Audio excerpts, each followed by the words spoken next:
Hello friends, welcome to my YouTube channel जहां आज हम class 10 English the first flight book का poem number 2 मतलब द फायर एंड आइस पूरा पढ़ने वाले हैं विद क्वेश्चन आंसर के साथ। तो बने रहिए हमारे साथ क्योंकि मैं आज आपको इस पूरे चैप्टर का एक्सप्लेनेशन विद क्वेश्चन आंसर के साथ प्रोवाइड करूंगा।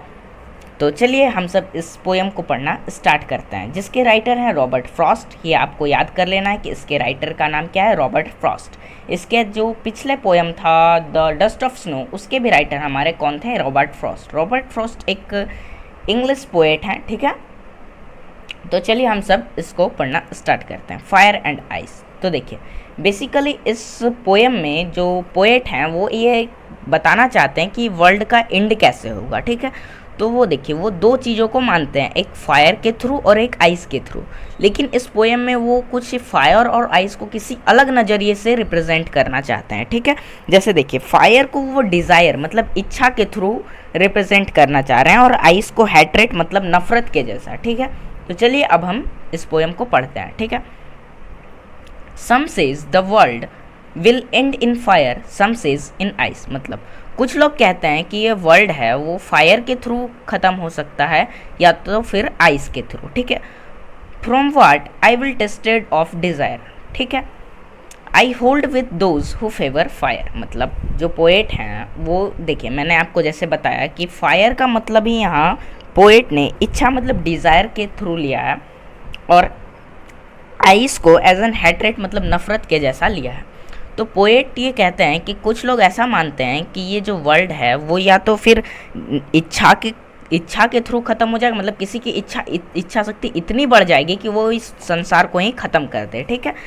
और किसी की डिज़ायर मतलब इतना ज़्यादा नफ़रत इस दुनिया में फैल जाए कि वो नफ़रत ही इस दुनिया के लिए हानिकारक हो, वो इस दुनिया को समाप्त कर दे, ठीक है। लेकिन जो पोएट हैं वो उन लोग के साथ स्टैंड करना चाहते हैं जो कि फायर के फेवर में है, मतलब डिज़ायर इच्छा के फेवर में है, ठीक है।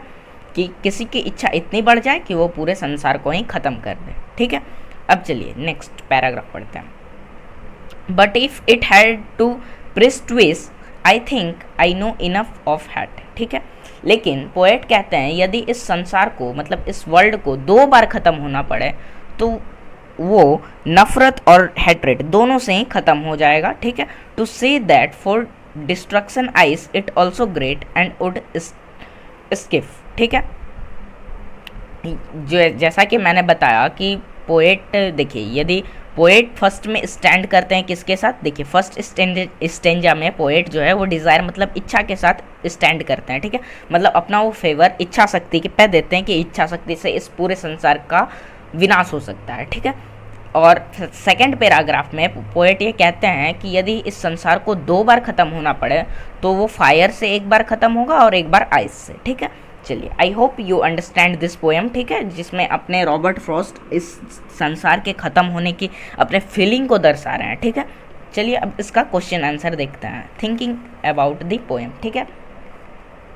अब चलिए इसका फर्स्ट क्वेश्चन पढ़ते हैं। There are many ideas about how the world will end. Do you think the world will end some days? Have you ever thought what would happen if the sun got so hot that it burst or grew colder and colder? ठीक है, आप इतना तो समझ ही रहे हैं, ठीक है। मुझे इसको एक्सप्लेन करने की शायद ज़रूरत नहीं। चलिए मैं इसका आंसर बताता हूँ। Yes, I believe that this would be end some days whether the sun gets hot or it gets colder in both the situations end of the world is sure, ठीक है। देखिए फिर भी मैं आपको बता देता हूँ, इसमें ये क्वेश्चन पूछता है कि क्या आपको लगता है इस वर्ल्ड का एंड होगा। यस हमको लगता है, आई बिलीव, ठीक है। ये तो निश्चित है कि जो भी चीज़ बनता है मतलब जिस भी चीज़ का मैन्युफैक्चर होता है वो चीज़ एक ना एक बार डिस्ट्रॉय होता है। क्या आप मेरी बात से सहमत हैं? कमेंट सेक्शन में लिख दीजिएगा, यदि यस तो यस और यदि नो तो नो, ठीक है। अब चलिए आगे बढ़ते हैं, ठीक है। तो क्या आप ऐसा बता सकते हैं, मतलब ये कल्पना पर आधारित है कि ऐसा हो सकता है कि सन कभी बिल्कुल से ही गर्म हो जाए और वो फूट जाए, या तो वो कोल्ड पूरा कोल्डर हो जाए, और ऐसा हो सकता है क्या? तो बस वही हमें क्वेश्चन का आंसर में लिखना है और वही मैंने लिखा है, ठीक है। अब चलिए इसका सेकंड क्वेश्चन तो कुछ है नहीं, सेकंड क्वेश्चन आप बना सकते हैं। चलिए इसका थर्ड नंबर क्वेश्चन देखते हैं, ठीक है। Second number question is not too good. ठीक है, तो चलिए इसका क्वेश्चन नंबर 3 देखते हैं। What is the rhyme semt of a poem?